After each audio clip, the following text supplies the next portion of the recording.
But yeah, let's just talk about Jack Clarke. I know there's a caveat there. You're playing against a championship team. He has to make that step up to the Premier League at some stage. But it's just good for his confidence. 2 goals, 2 really good goals. And yeah, it just showed what, the money we spent on him, this is what he can do if he is on it. And obviously, yeah, got to do this against a Premier League team. But yeah, just good for him. Yeah, and we've seen flashes of that in the Premier League, haven't we? The game that stands out to me was Villa, funnily enough, at Portman Road back in September. He played really well in that one. He was creating good chances.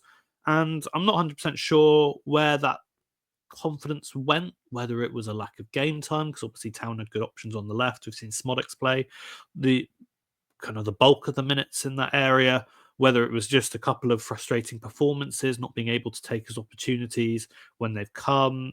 Yeah, and every single week it just felt like his confidence took more and more of a hit.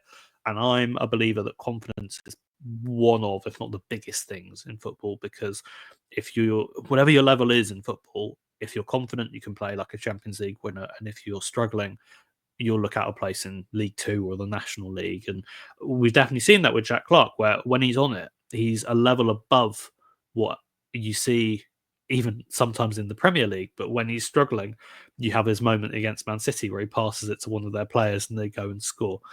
So it is about building his confidence back up, and that's hard, especially when he's new in the building and he's moving away from a club that has treated him very well for a long time. He's then making the step up in the division, and then he's adjusting to a new role, which is very different to what he's had before, because obviously at Sunderland, it was very much give the ball to Jack Clarke and hope for the best. I'm going to be honest, that's what it was for a good couple of seasons, and Ipswich isn't like that at all. And then the role on the pitch is different as well, where he has to tuck in a little bit more narrow rather than wanting to kind of be the free dribbly boy who can go everywhere. So this is now the point where we have to start seeing some sort of marked improvement, some concrete improvement, because you can remain patient. He's probably not going to necessarily even hit his best this season, but we have to see that Jack Clarke is better in the Premier League than he was at the start of the year. And this is a really good sign. It's a sign that he's clearly above championship level, because this is a championship side that made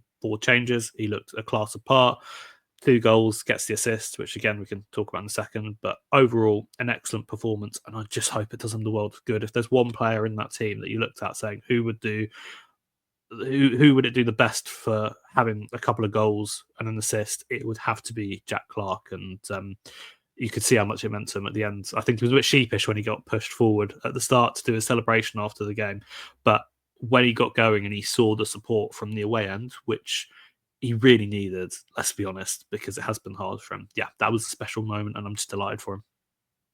Yeah, it's really good. It's always good, to see a player who maybe got low on confidence and scores 2 goals. Obviously, he scored against Bristol Rovers as well, so this could be his competition. Jack Clarke, which is good. But yeah, it was like Dara O'Shea, Jacob Greaves, Kieran Slicker, like pushing the ones who weren't even in the matchday squad, just pushing Jack Clarke to do a little sheepish celebration. But yeah, nice little scenes in front of the away end, which is great.